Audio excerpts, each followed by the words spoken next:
Hi everyone, I'm Jenny Fitterer and I'm here with your Virgo season forecast. This season we've got a lot of different transits happening, so I'm going to try to be fairly quick with our explanation so we can fit everything in. So I'm going to, of course, start with the explanation of the transits for the season and then jump right into the tarot reading. So I'm just going to get started right away. All of the times that I'm going to say are Pacific time where I am, so that might be slightly different depending on where you are. But we're going to just jump right into Virgo season. So Virgo season is starting August 23rd and running until September 23rd. So we're just coming out of Leo season where we've had a lot of themes of our sort of ego centers, our expression, our sense of confidence, and really kind of showcasing ourselves in a really positive way. Virgo season kind of takes that what we've built on in that healthy ego and it shifts it around and starts to look at the other person. So Virgo season is when we start to look outside of ourselves and really think, how can we actually lift up others? How can I be in service to others? How can I help the people around me instead of just focusing on my own needs? I've fulfilled those a little bit, and now I'd really like to see how I can bring positive value to the people around me. So Virgo is sort of learning how to manage the skill of choosing to subordinate yourself in a positive way in order to uplift somebody else and just say, I don't need to be in the spotlight right now. We've just had a lot of spotlight on me in Leo season, and Virgo season's like, how can I put the spotlight on you? Virgo is an earth sign and it is a mutable sign, so it has a little bit more kind of flexibility and feeling of transition.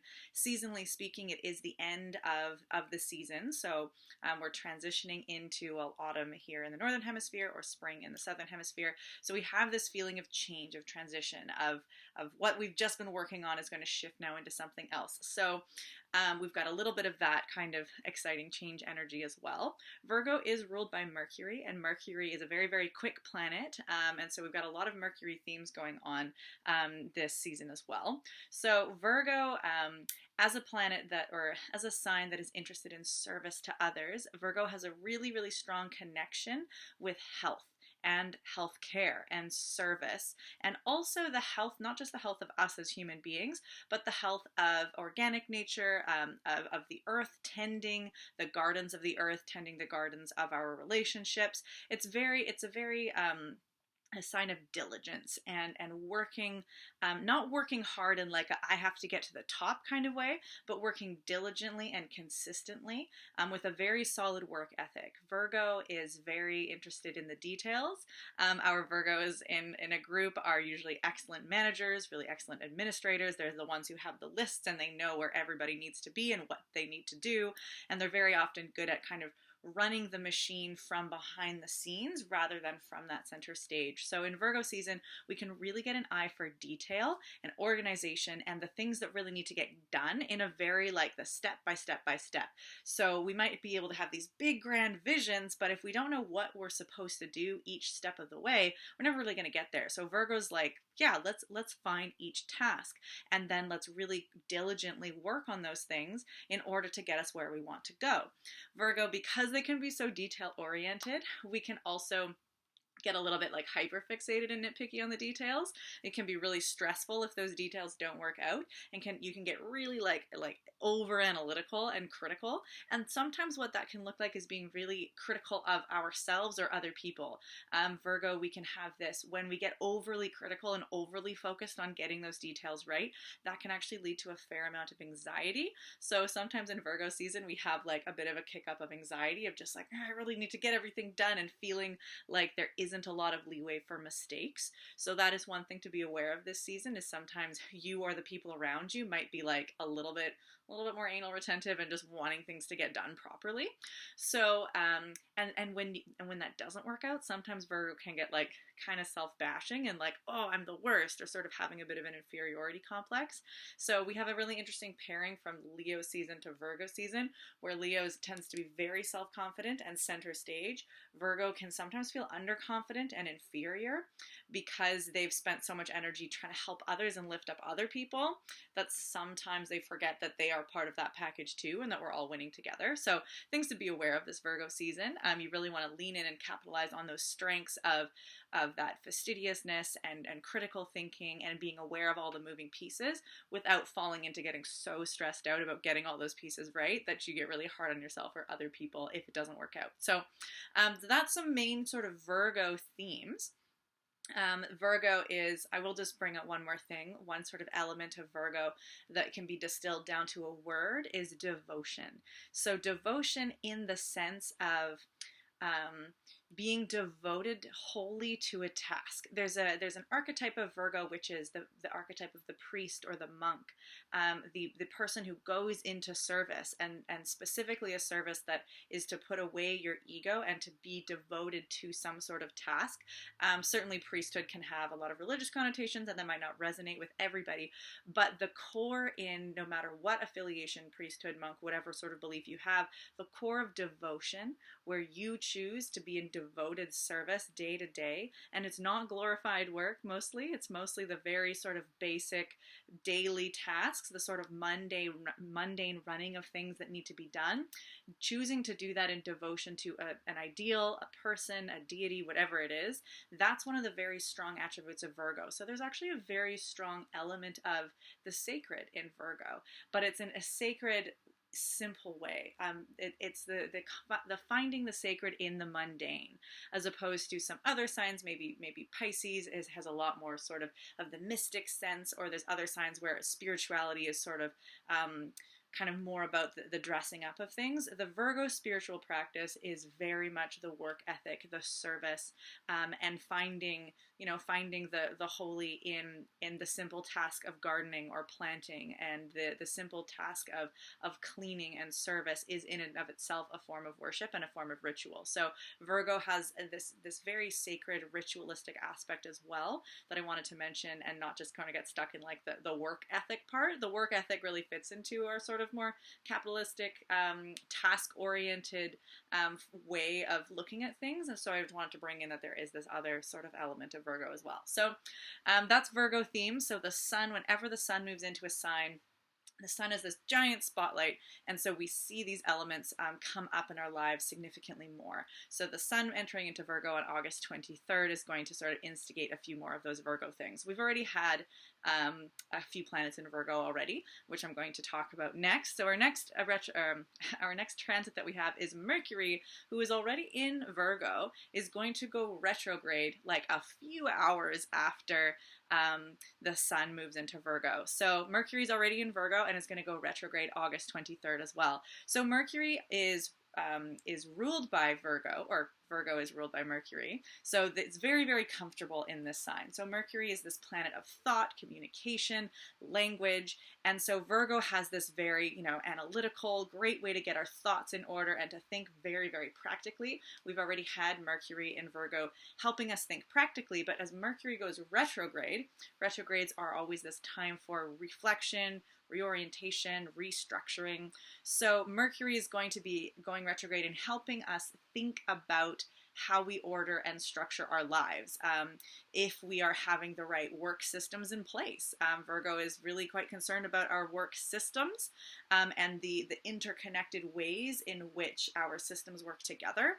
And so going retrograde, we're going to say, is what we've been doing really working? Maybe this isn't really working. Maybe I need to change my task flow. Maybe I need to sort of switch up some habits here. Maybe I've been now suddenly I see I'm being really critical in my communications. Mercury going retrograde may kind of show us that maybe actually I'm kind of falling down in some of my relationships because I'm being way too critical, or I'm being really self-effacing and not really standing up for myself, and I'm falling into that inferiority complex. And maybe I really need to think about how I communicate more, and maybe I need to be aware about how other people are communicating with me and be patient with them. So retrograde is a really great time for reflection, restructuring, not a great time to like jump forward with new things. It's a great time to plan those structures, kind of work them all out, and then when Mercury goes direct, maybe initiate them a little bit. So Mercury retrograding in Virgo August 23rd.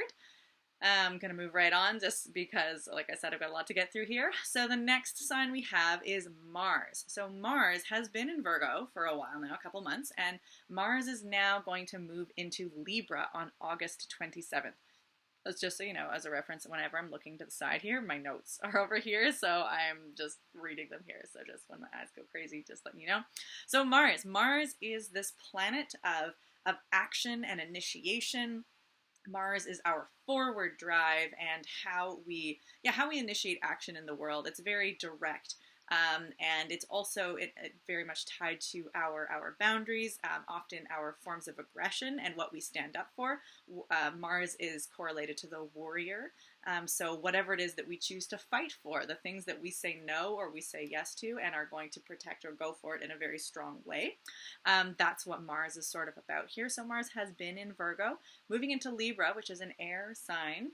Libra is very much, I love Mars in Libra in a lot of ways because Libra is a sign that is very, very concerned with justice, equality. The symbol of Libra is the balancing scales, and so Libra's really wanting to make sure things are fair, things are just. And when Mars goes into Libra, we're going to fight for that. We're not just going to look and say, oh, that doesn't feel fair. We're going to do something about it, whether that's for ourselves. If we see, oh, things do not seem like they're in balance right now, I'm actually going to set some boundaries. I'm actually going to stand up for myself and not get walked over. Or we're going to see things around us in our community, in the world, and say, oh, that does not seem like justice is being served here. I'm actually going to step up and do something about it and take action and show initiative. Mars is really going to help us with that initiative so that we can do something and not just talk about it. So that's one of the core aspects of Libra, is that quality of justice.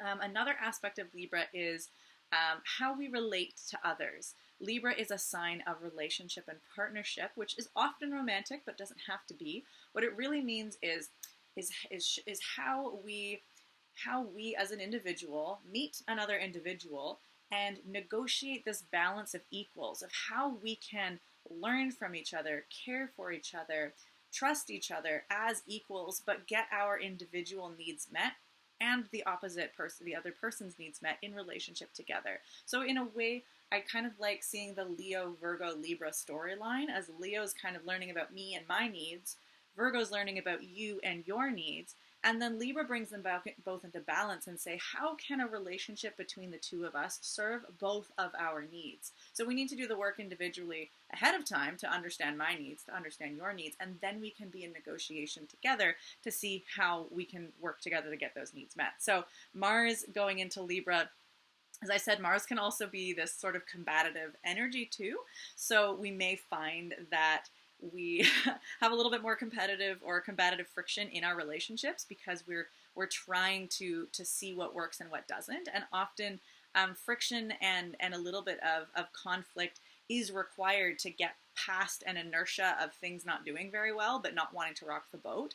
So if we feel like we're having a bit more fights or we're kind of like a little bit more disgruntled, you don't need to be terrified of engaging in those conversations. Conflict is not something to avoid. It is something to go into conscientiously and carefully and lovingly, but it is still very important to do that, to really, but when we think about the core value of Libra of justice and how both of our needs can get met in relationship and have that be the guiding principle behind any sort of conflict that we have, where we're choosing to engage in conflict or some sort of altercation because we're trying to point to this value and something's not quite right and we want to, it's not about me, I need to win here. It's we need to figure out a way in which we can all be engaged healthily in this relationship. And if we find that we can't engage healthily together, and then maybe that's when a relationship has to shift or change. And that's not a bad thing as long as it's done in that context of searching for justice and a healthy sort of relationship with the people involved. So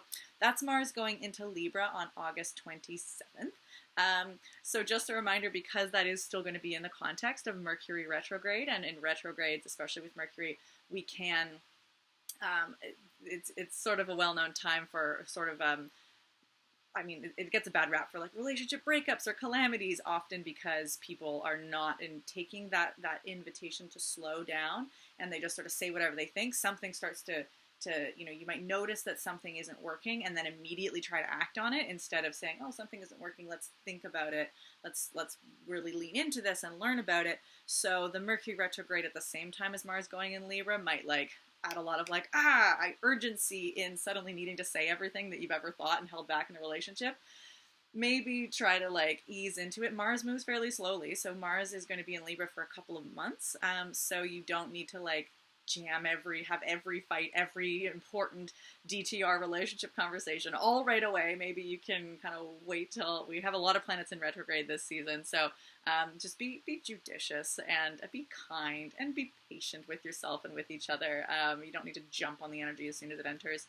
So that's Mars, Libra, August 27th. So the next sign that we have is Uranus in Taurus is going retrograde. Did I mention there's a lot of retrogrades? There's 3 retrogrades that are starting in Virgo season, and there's already a few that are already happening. So Uranus is, I'm not going to talk about it too much just because it is one of the further out planets, the slower moving planet, and so it works a little bit more on our sort of collective energy, culturally and societally. It does impact us individually as well, but I'll be a little bit more brief on that. So Uranus has been in Taurus for a while, moving nice and slow, and Uranus is a planet of surprise and things happening kind of all of a sudden out of the blue, shaking things up, and very, when Uranus is unpredictable. It does not go with the flow. It does things differently, and it surprises and shakes things up. So Uranus as a sort of creative, destructive element of, you've got everything ordered up, and we're just going to throw in a curveball here. So Taurus, though, is a sign that's very stable, very, very steady, really likes security, likes wealth, likes comfort, sensuality, homey things. So Uranus, for a while, has been throwing some curveballs into Taurus energy of structure and stability and shaking some things up. And we see this in kind of the larger scape of things culturally. So Uranus going retrograde, Uranus in retrograde is always kind of interesting because Uranus is already the sort of shake-up energy. And then retrograde takes that and says, well, we're going to do the retrograde switch around where we're not doing things in a linear fashion. And we're going to kind of take sort of the back roads there. So in a lot of ways, Uranus going retrograde, it sort of feels similar to Uranus energy anyway. It's just now we're kind of like really, really invited to, it's like when a sudden thing happens to you, you're just kind of in it, right? Like if there's an unexpected thing, you're fired all of a sudden, you slip and break your leg, there's something really unexpected that happens. The first initial thing you're only doing is just sort of surviving it and taking it all in. You can't necessarily reflect on what's happening yet because you're in it. So Uranus being in Taurus has sort of been like shaking a bunch of stuff up for us, and we've been like, ugh, just sort of feeling it. Now that we're in retrograde, it's kind of like the time to reflect on what's been happening. Reflecting and now trying to take stock and thinking, and now it's almost like we're a little bit invited to like get on top of the wave, and like if we're in this kind of tumultuous river, before you can sometimes feel like you're drowning, but it's like, okay, no, now we've been in the flow for a little while. What are you going to do here now that you've seen that things maybe aren't working the way you wanted them to? Maybe you're invited to really just release into it. The best way to go through a retrograde is to let go of trying to have control or let go of things being the way they were and just let them be a bit topsy-turvy for a while. So, and then in that topsy-turvy state, you can sort of see what works and what doesn't for you. So for Uranus retrograde, look at Taurus themes in your life. Look at, which has a lot to do with the home, our finances, our stability, our wealth, and the ways in which wealth can bring us comfort by bringing us the things that make us feel safe and comfortable. How do you make your wealth? What's your home situation like? And have you been seeing things get shaken up or changed about that? Maybe your job situation has suddenly been a lot less stable. And so now that we're going retrograde, we might be thinking, is this a job situation? Am I just going to try to ride this out and hope my job gets better? Or am I going to start looking for different options? Do I want to diversify how it is that I make finances? Maybe Taurus is also very connected to the body. So Uranus and Taurus may also have been bringing us very unexpected physical issues or health issues or just surprising changes in how we relate to our bodies. And that may have been really distressing or confusing or surprising. But now with retrograde, we sort of have that invitation of, do you want to make a change? Are you going to just keep going to the way that things were before this transit happened? Or are you just going to try to get back to your baseline?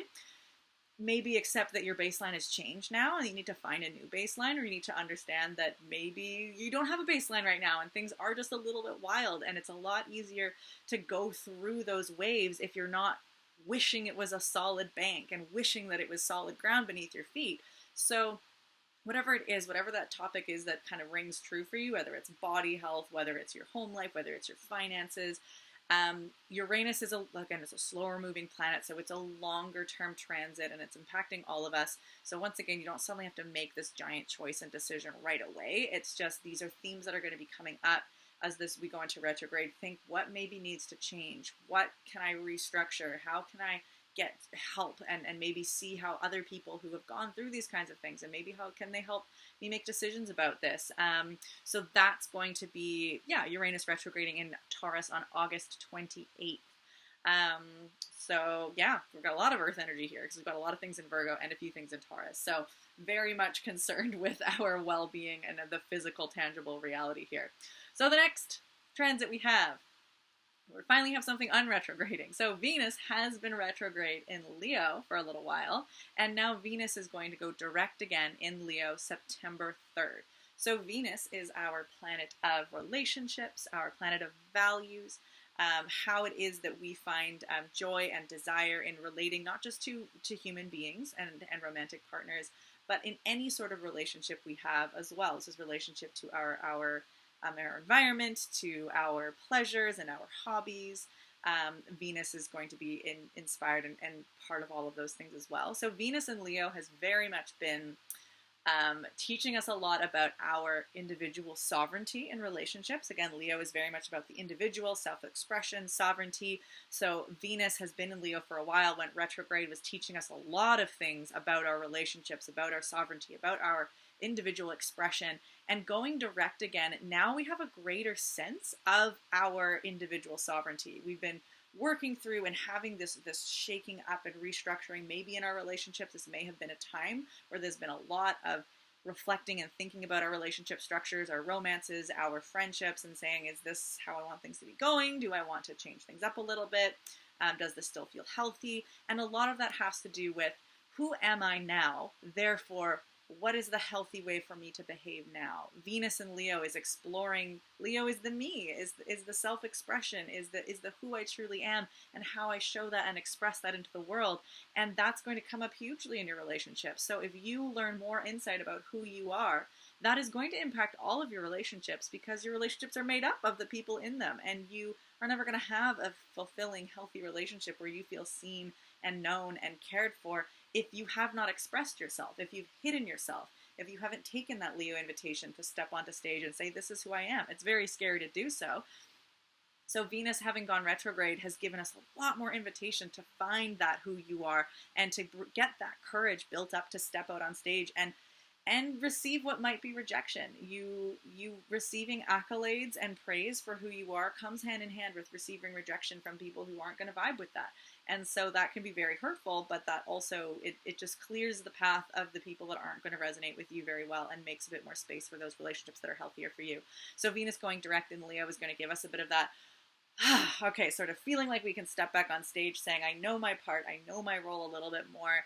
I have a bit more courage to accept some loss that might be coming, or accept that things are just going to change. Again, loss doesn't have to mean I lose this partner, I lose this opportunity, I lose this. It can be the loss of identity through change, the loss of who you used to think you were, the loss because things have changed now and you are in a new style of relationship. And that can be super, super exciting. But in order to step into the new, you are also letting go of the past. So loss doesn't have to be a literal person or thing being lost. It can be just that identity switch, and it can be super refreshing. Not all loss is hurtful. Sometimes it's really often relief to lose that baggage, to lose those old fears that you have, to put those aside and move confidently in towards the new version of yourself. Loss can be so exciting. It can be like, oh yeah, like losing just pounds off your shoulders. So I hope to invite that energy in for you as Venus goes direct in Leo on September the 3rd. So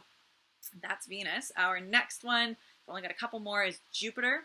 Is now also going retrograde in Taurus. So Taurus, again, I've been talking about these themes of the body, our wealth, finances, home, stability, structure in that way.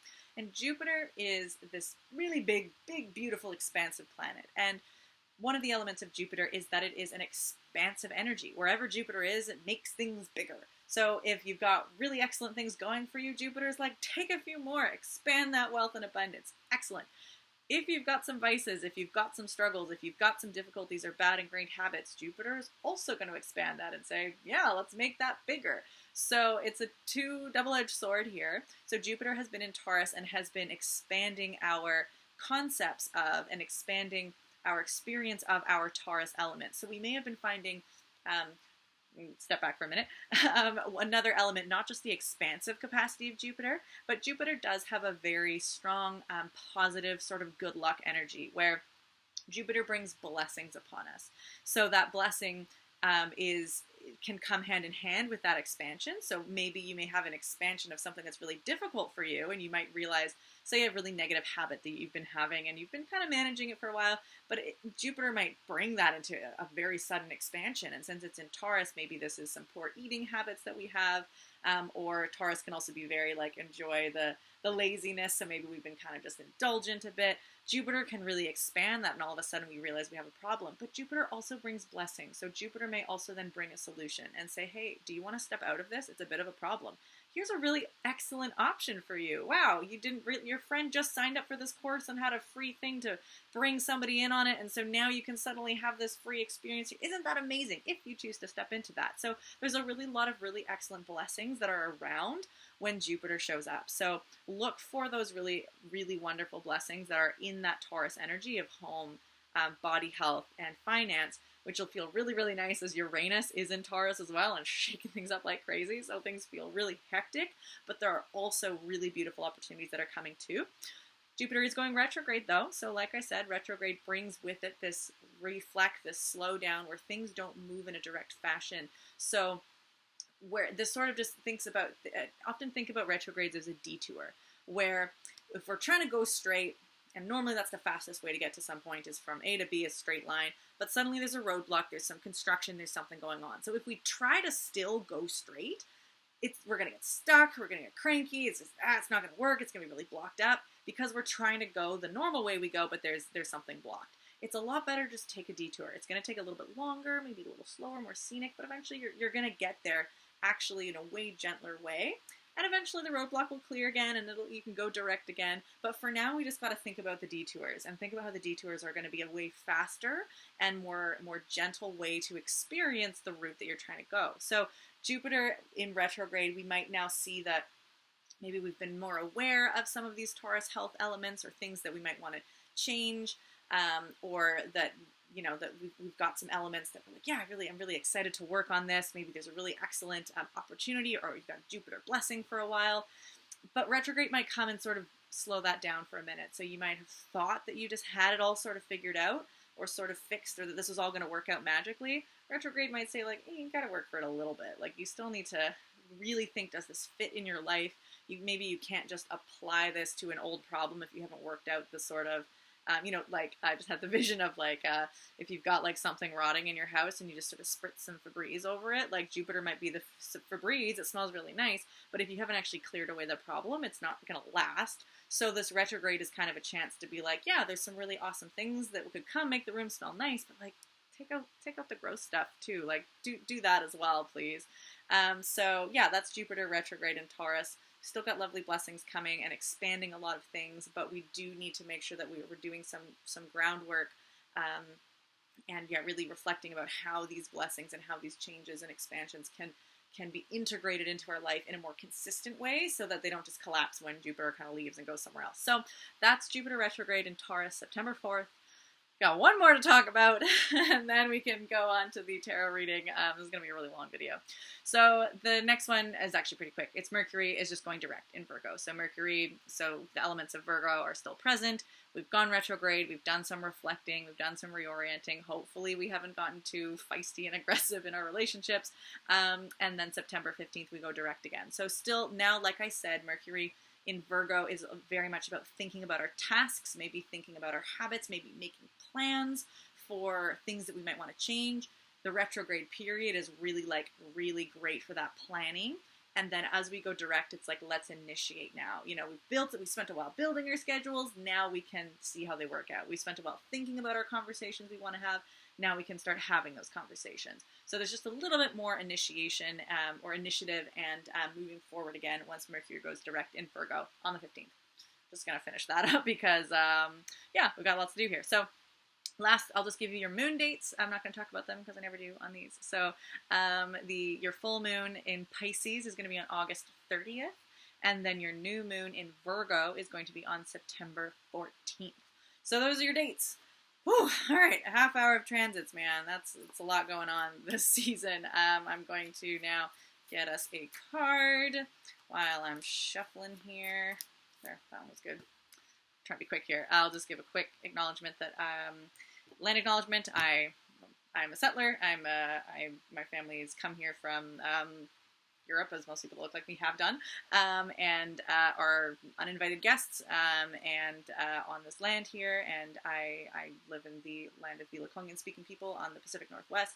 I'm very, very grateful to be in this beautiful part of the world, and I understand that this land was cared for by many other people before me, and that there is a lot of reconciliation and work that needs to happen before any sort of right relationship can be gained here. So I'm just throwing that out there. So the card that we have for the month of Virgo, the season of Virgo, oh, how excellent. We have the Magician reversed. This is a fun one.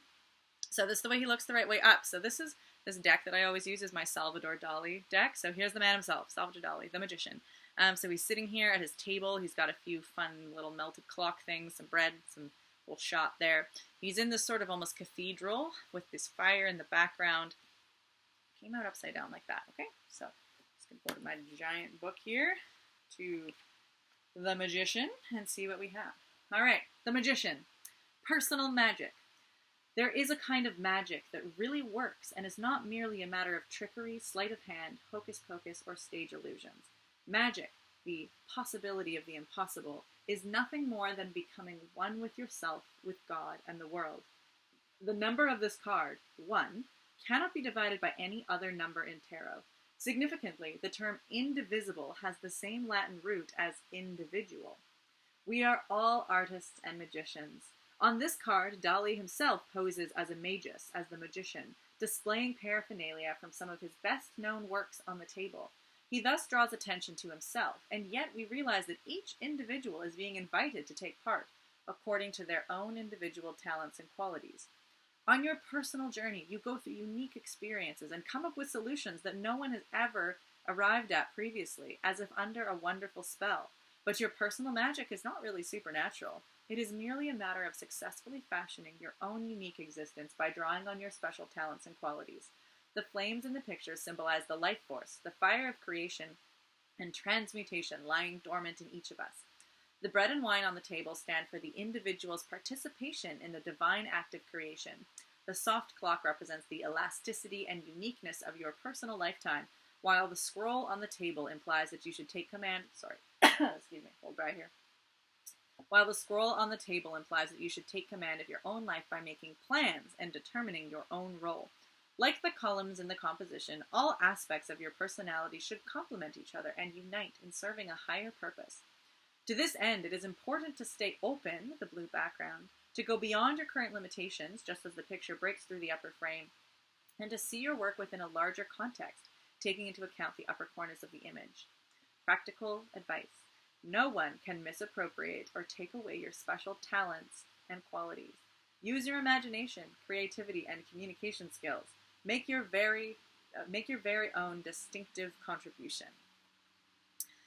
Okay, the Magician. So this card is interesting. In this deck, it correlates to the Sun, which is a very Leo energy. Sorry, my throat's still real dry. It's like really, really hot where I am right now, and I'm in a room that heats up a lot, so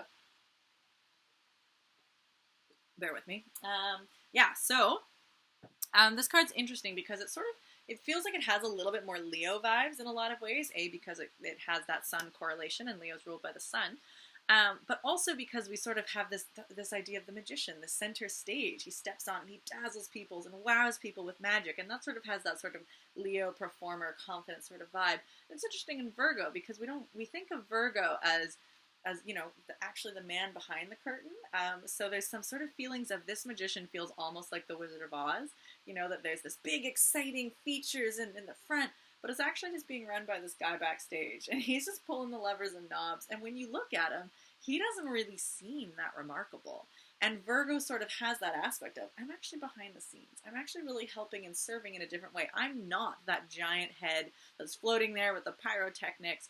I'm actually the one that's like pulling the threads here. I'm a little bit more of like the puppet master, and not needing to be, not needing to relate so wholly and identify with the image. But being okay, Virgo identifies more with the work rather than the image, rather than the performance itself. It's the diligence that gets there. However, we do still have these Leo elements this season. Venus is in Leo still. And there's this interesting cohesion here of where this card is talking about, yes, our personal magic as being this combination of our experiences and our talents that have to actually be implemented and be shown and expressed to people. Otherwise, your magic trick is just an idea, or it's just a contraption, or a theory where it's really cool. But no matter how, like a lot of us, we spend so much time in that theory stage of things where we have these qualities about us, but we're just not really sure if we should bring them out or if they're going to be welcome. Or, you know, Virgo season can very much be like, I'll do it when it's perfect. Virgo has this perfectionist thing of like, I'm working on it. When it's perfect, I will show you. And there's that trap. We can spend a long time of our lives trying to just say, once I've got myself perfect, then I'll step out and show myself. And this magician card is really saying that your magic is available at any time. It's always distinctly unique, because even if somebody has gone through the same thing as you or done the same thing as you, they've brought their experience and their choice to it, and they've come up with a different solution, a different kind of magic trick. So no matter what you do, no one else has already done it in the same way. All you actually have to do is just show up and just step on stage and bring your unique experience, and as it says, the scroll of your life, really, and just go with it. So this one is interesting coming up because Virgo really is the hardworking aspect rather than the showmanship, but we're kind of bringing them both here with this card. And in some ways, even since this card has this element of the oneness, the individual, it's the number one card in tarot. We are these different aspects of ourselves. We are this Leo aspect of the one that wants to perform and be seen. We often have this Virgo aspect of the one who's actually behind the curtain and is nervous about doing things. All of these archetypes, no matter what your personal sign is and your personal astrological makeup is, all of these archetypes and components exist in us and collectively to whatever degree, even if it's just a small little drop. So, but this magician card of there's this oneness, all of these pieces that if we try to pull them apart, we can look at these different archetypes, but they all still come together and form a unity. They form a oneness in who you are. You are an individual, even though that individual is paradoxically an ecosystem of all kinds of different archetypes, an ecosystem of different experiences and different people that have built into you. You are physically an ecosystem of different cells and bacteria and all kinds of things. So there's one of the kind of magic tricks about being an individual is that we are one, and yet there's a trick to it because we aren't. The trick is both that we are one unified being, and that unity comes from a diversity of our own experiences. So I'm going to pull out from that tangent because I could go down that tangent of the paradox of unity and diversity and the oneness and togetherness and all that, and it's already been almost 40 minutes, so I'm not going to go down that route. But well, yeah, I'm just going to leave that with this. So yeah, this last little bit, that no one can misappropriate or take away your special talents, and that you get to use your imagination and make your own contribution. So contribute. And Virgo season really is, yeah, that devotion to the task, devotion to a contribution that will aid other people. And that contribution, most basically and fundamentally, is you. You are the contribution. It isn't what you do and what you can give.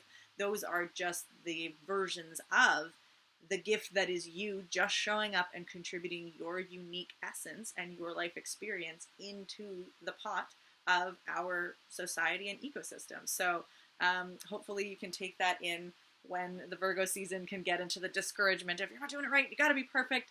You're already great just by showing up and being here. Your magic is already working just by you existing, and anything beyond that is just extra. It's just fun little magician pyrotechnics, and they're really delightful, but the core of the magic is you anyway, just being here. So I'll leave you with that little lovey note. So thank you so much for being here again. I mostly kept this to a normal time.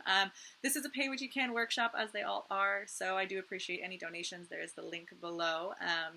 And so any and all donations really help me to keep going with this lovely contribution and devotion of my own. So I appreciate all that generosity as well. Everybody tells me that I'm supposed to say this, and I never do, but hey, do like and subscribe, click the button, share with a friend, do all of those things that help the algorithm. So much obliged, that certainly helps me. So even if you don't have it in you to donate financially, it certainly does help to boost the signal in that way and share with somebody else, and that in and of itself I will accept as lovely gifting to me. So yeah, thank you all. Best of luck this Virgo season, and I will see you for Libra time. Take care. Bye.